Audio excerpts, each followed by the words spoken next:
Ukraine and much of the rest of Europe is on edge this week following Donald Trump's stunning remarks about Vladimir Zelensky. To recap, the U.S. president called the Ukrainian president a dictator, falsely claimed Ukraine started the war with Russia, and launched initial peace talks with Russia, but without Ukraine at the table. Europe has failed to bring peace, and Zelensky probably maybe he wants to keep the gravy train going. I don't know what's the problem, but he hasn't been able. He's very upset that he wasn't invited. He could have come if he wanted to, but that he wasn't invited to Saudi Arabia. But he's been working for 3 years. There's never been even meetings or phone calls to stop this war. It's a horrible thing. Zelensky, for his part, says Trump is living in a Russian disinformation space. For more on this rapidly evolving story, Sir Richard Sherriff is with us now. Sir Richard, good to have you here. Thank you very much for making the time. You, of course, served as NATO's Deputy Supreme Allied Commander for Europe from 2011 to 2014. From your perspective, should Canada and Europe be taking Trump's comments this week on Ukraine and Zelensky at face value? Well, Vashi, thank you.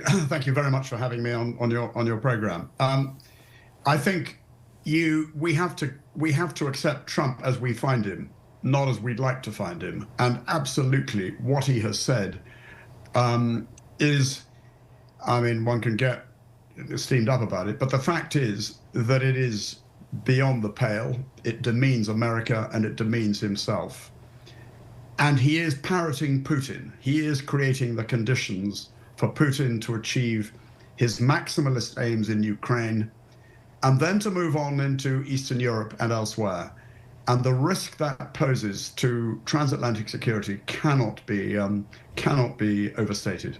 Do you think the U.S. position as expressed this week expedites the timeline through which you might see Putin go after other parts of Europe? I think it does. I mean, we've got to be clear what he wants. He wants Ukraine. He wants, and he's never going to give up on the notion of removing Ukraine from the map as a sovereign state, which is why Trump's appeasement and effectively giving away conditions in the so-called deal before it's really started is so dangerous. It's also foolhardy, and frankly, Trump is living in cloud cuckoo land if he thinks that he's going to achieve a lasting peace. Putin wants Ukraine. He wants a rump state in Ukraine. He wants Ukraine as a client state like Belarus, having annexed the eastern oblasts or provinces, demilitarized it, and consigned it to neutrality and perpetuity. Once he's got that, he'll move on. He's already moving on in Moldova and Georgia, and indeed Romania, a NATO member, by electoral means. And I have no doubt that having effectively decoupled America from European security, having effectively neutralized NATO as an alliance by removing that US and American security guarantor, Trump will think it's worth his while having a go at the Baltic states, and that means war. What do you anticipate the European response will be like? And I ask because I think we've been keenly watching here from Canada the last week in the way in which there were, a series of emergency summits, but ultimately different views taken out of them, as, some willing to put troops in Ukraine, for example, others saying, I'm leaving because I don't even want to have that discussion at this point. We're getting ahead of ourselves. Do you anticipate any coalescing of the European perspective? Well, I know what the combined European and Canadian response should be, and let's not leave Canada out of the equation because you are very firmly part of it.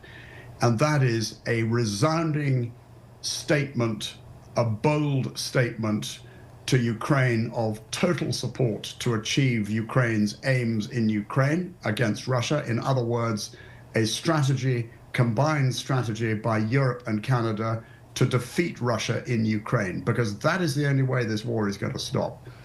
And the second point is, I would say, is a resounding statement to America, which says, fine, you're out of the equation. That's your affair. We, Europe and Canada, united, are going to start the process as quickly as possible of replacing the capabilities you've got. And of course, that's going to take time, money, sacrifice, and immense political leadership and courage. But we're going to have to do it because America is out of the equation. We now live in a world where America as an ally cannot be trusted. Of course, here is an ally which has already threatened Canada territorially and Denmark territorially with his comments about Greenland. So we have to assume that. Now, will that happen? I take a deep breath. I think it's going to take a long time. I think it's highly unlikely there'll be a unified response. But what I think there can be is a coalition of the willing that says to Germany, for example, which immediately started backsliding over discussion of a peacekeeping force, which frankly is academic anyway, and we might come back to that. But a coalition of the willing, Canada, France, UK, Sweden, Finland, the Nordic states en masse, the Netherlands, etc. A coalition of the willing prepared to do that and prepared to really step up to the mark. But there's an awful lot to be done to achieve that. Yeah, I guess I'd follow up on the second part of what you asserted. Will it happen? And against, in that vein, I guess, ask because when you talk about a coalition of the willing or the threats made to Canada's sovereignty or Denmark's, our allies have been largely pretty quiet. In response to that, and I understand it's complicated. It's maybe it's trolling. Maybe nobody really knows. But at the same time, I think we have felt, certainly in this country, like not a lot of people are saying a lot of things in defense of our sovereignty. How does that lend itself to the possibility of that coalition of the willing actually doing what you spelled out it should? Well, I think you're absolutely right. The silence has been shameful, and there should have been a major calling out of Trump's statements about Canadian sovereignty and Danish sovereignty from your allies. And I think it's absolutely ridiculous, and it's really bad form that hasn't happened. How does it augur for a coalition of the willing to come together with a resounding statement of boldness as far as supporting Ukraine and replacing American capabilities are concerned? I'm afraid it doesn't augur very well.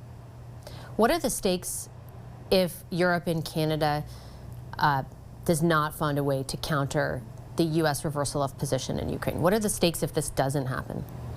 About as high as they possibly can be. I think that if Europe and Canada don't come together as I've outlined, we will be facing war with Russia in 3 to 5 years' time. And my God, that is going to be, just beyond appalling to consider. I have to leave it on that note. I'm out of time. Sir Richard, thank you very much for your time and your analysis today. I appreciate it very much.